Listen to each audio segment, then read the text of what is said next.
नेहा, ज़रा सुनना तो सही।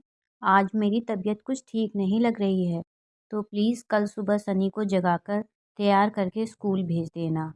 हाँ, क्यों नहीं जेठानी जी, मैं सनी बेटा को अच्छे से तैयार करके स्कूल भेज दूंगी। देवरानी नेहा ने मुस्कुराते हुए कहा। अभी नेहा की शादी को लगभग 1 महीना ही हुआ था और घर के सारे काम एक एक करके उसके सिर पर आ रहे थे। जेठानी जी के कहे अनुसार सुबह कड़ाके की ठंड में जल्दी उठकर सनी को जगाकर तैयार किया और फिर उसके लिए टिफ़िन बॉक्स तैयार करने लगी। सनी टिफ़िन और बैग लेकर स्कूल बस से स्कूल चला जाता है। उसके बाद नेहा बाकी सभी सदस्यों के लिए नाश्ता बनाती है और सभी के नाश्ता करने के बाद आखिरी में खुद भी नाश्ता करती है। अब तो अगले दिन से जैसे नेहा की ही ड्यूटी हो गई थी सनी को तैयार करके स्कूल भेजना। सुबह-सुबह सब आराम से रज़ाई में पड़े रहते और वो बेवकूफ़ों की तरह जेठानी के बच्चे को स्कूल भेजने के लिए जल्दी-जल्दी उठती और उसको तैयार करके स्कूल भेजती। ऐसे ही एक दिन हमेशा की तरह उसने सनी के लिए टिफ़िन तैयार करके उसे दिया। तो सनी ने टिफ़िन बॉक्स खोलकर देखा कि उसमें चाची ने क्या दिया है। टिफ़िन बॉक्स में पालक की सब्ज़ी देखकर सनी बोला, चाची मुझे पालक की सब्ज़ी पसंद नहीं है, मुझे तो चाउमीन खानी है। ये सुनकर नेहा ने थोड़ा प्यार से सनी को समझाया, बेटा अब एकदम से तो चाउमीन नहीं बन सकता। अगर मैं अब चाउमीन बनाना शुरू करूँगी तो तुम स्कूल के लिए लेट हो जाओगे। मेरा पक्का वाला वादा है कि कल मैं तुम्हें बहुत ही टेस्टी चाउमीन बनाकर दूँगी। ये बात सुनकर सनी चुपके से नेहा की नज़र बचाकर टिफ़िन बॉक्स स्कूल बैग से निकालकर वहीं छोड़कर स्कूल चला जाता है। नेहा बाद में देखती है कि टिफ़िन तो यहीं पड़ा है। फिर वो सोचती है कि शायद सनी जल्दबाजी में अपना टिफ़िन भूल गया है। तो वो जेठ जी से कहती है कि आप दुकान जाते टाइम ये टिफ़िन सनी के स्कूल पहुंचा दीजिएगा, क्योंकि सनी शायद हड़बड़ी में इसे यहीं भूल गया है। ये बात नेहा की जेठानी सुन लेती है और पति के जाने के बाद नेहा के पास आती है और बड़े ही गुस्से में कहती है, क्या हुआ देवरानी जी, आज सनी टिफ़िन नहीं ले गया? नेहा ने अपनी बात की सफाई देते हुए कहा, दीदी आज उसका मन नहीं था पालक की सब्जी ले जाने का। वो पास्ता ले जाना चाहता था, शायद इसलिए टिफ़िन निकाल कर चला गया। ये सुनकर जेठानी ने ऊँची आवाज़ में कहा, तो बना देती, कौन सा इतना बड़ा काम था?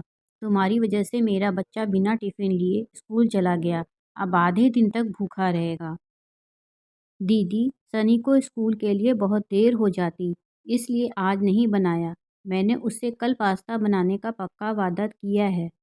तो जल्दी उठा करो ना, इतना देर से उठोगी तो यही तो होगा। जेठानी जी ने ऊंची आवाज में नेहा से कहा। बड़ी बहू की आवाज़ सुनकर सासू माँ भी रसोई में आ गईं और बड़ी बहू से पूछा, क्या हुआ बहू? दोनों बहुओं में क्या बहस हो रही है? बड़ी बहू ने बात को नमक मिर्च लगाकर अपनी सास को बताया।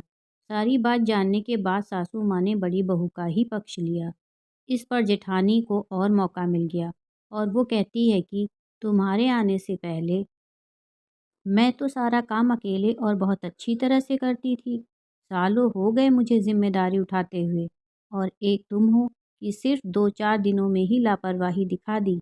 अपना बच्चा होता तो भी ऐसा ही करती क्या? ये सब सुनकर नेहा के सब्र का बाँध टूट जाता है और वो भी बोल पड़ती है, दीदी पहली बात तो ये है कि आप मेरी सास नहीं हो।